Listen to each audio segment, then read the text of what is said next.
JDSನ ಹೊರತಾಗಿ ನೀವು ಹೋರಾಟ ಶುರು ಮಾಡ್ತಾ ಇದ್ದೀರಾ? ಈಗಾಗಲೇ ಇದ್ರ ಬಗ್ಗೆ ನಾವು ಸ್ಪಷ್ಟಪಡಿಸಿದ್ದೇವೆ. JDS ಕಡೆಯಿಂದ ಕೂಡ ಸ್ಪಷ್ಟಪಡಿಸಿದ್ದಾರೆ. ಮನೆ ಕುಮಾರಸ್ವಾಮಿ ಅವರು ಕೂಡ ಹೇಳಿದ್ದಾರೆ.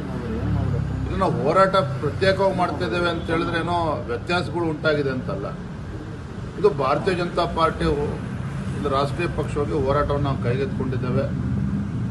ಜನರ ಮಧ್ಯೆ ಹೋಗಬೇಕು ಅಂತೇಳಿ ಈಗಾಗಲೇ ನಿಶ್ಚಯ ಆಗಿದ್ದಂತೆ ನಾವು ಪ್ರವಾಸವನ್ನು ಶುರು ಮಾಡ್ತಾ ಇದ್ದೇವೆ. JDS ಪಕ್ಷವು ಕೂಡ ಅವರು ಪ್ರತ್ಯೇಕವಾಗಿ ನಾವು ಹೋರಾಟ ಮಾಡ್ತೀವಿ ಅಂತ ಈಗಾಗಲೇ ಹೇಳಿದ್ದಾರೆ ಮತ್ತು ಅನೇಕ ಹೋರಾಟಗಳು ಪ್ರತ್ಯೇಕವಾಗಿ ಮಾಡಿದ್ದಾರೆ. ಸ್ವಲ್ಪ ಗೊಂದಲ ಆಗಿ ಗೊಂದಲ ಏನಿಲ್ಲಪ್ಪ, ಸಮನ್ವಯ ಸಮಿತಿ ಬೇರೆ ಕಾರಣಕ್ಕೆ ಮಾಡಬೇಕು, ಅದನ್ನು ಮಾಡ್ತೇವೆ.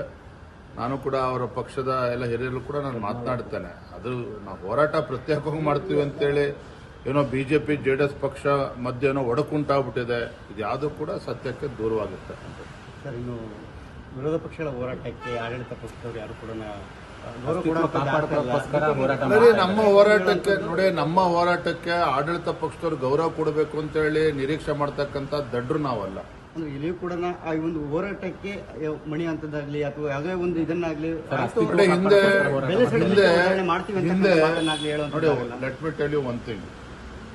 ನಮ್ಮ ಹೋರಾಟ, ಭಾರತೀಯ ಜನತಾ ಪಾರ್ಟಿಯ ಹೋರಾಟ, ಇದು ಪ್ರಾಮಾಣಿಕವಾಗಿರ್ತಕ್ಕಂಥ ರಾಜ್ಯದ ಹಾಗೂ ರಾಜ್ಯದ ಜನರ ಒಂದು ಕಾಳಜಿಯನ್ನು ಇಟ್ಕೊಂಡು ನಾವು ಹೋರಾಟವನ್ನು ಪ್ರಾರಂಭ ಮಾಡ್ತಾ ಇದ್ದೇವೆ.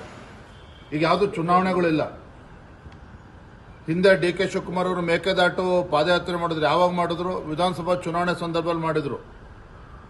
ಅನೇಕ ಹೋರಾಟಗಳು ಚುನಾವಣೆ ಬಂದಾಗ ಕಾಂಗ್ರೆಸ್ ಅವರು ಮಾಡಿದ್ರೆ ಹೊರತು ಅದು ನಮ್ಮ ಹೋರಾಟ ಈಗ ಯಾವುದು ಚುನಾವಣೆಗಳು ಇಲ್ಲದೆ ಹೋದರೂ ಸಹ ಜನರ ಪರವಾಗಿ ಧ್ವನಿ ಎತ್ತಬೇಕಾಗಿರ್ತಕ್ಕಂಥದ್ದು ವಿರೋಧ ಪಕ್ಷವಾಗಿ ನಮ್ಮ ಕರ್ತವ್ಯ ಇದೆ. ಒಂದು ಕಡೆ ಬೆಲೆ ಏರಿಕೆ, ಮತ್ತೊಂದು ಕಡೆ ಆಡಳಿತ ಪಕ್ಷದ ಅಟ್ಟಹಾಸ, ಹಿಂದೂಗಳಿಗೆ ಅಪಮಾನ ಮಾಡ್ತಾ ಇರ್ತಕ್ಕಂಥದ್ದು, ಇವೆಲ್ಲವನ್ನು ಕೂಡ ಜನರ ಮುಂದೆ ನಾವು ತೆಗೆದುಕೊಂಡು ಹೋಗಬೇಕಾಗ್ತದೆ. ಜನರಿಗೆ ನೈಜ ಸಂಗತಿಗಳನ್ನು ತಿಳಿಸ್ತಕ್ಕಂಥ ಕೆಲಸ ವಿರೋಧ ಪಕ್ಷವಾಗಿ ನಾವು ಮಾಡಬೇಕಾಗ್ತದೆ. ಅದನ್ನು ಮಾಡ್ತಾ ಇದ್ದೀವಿ.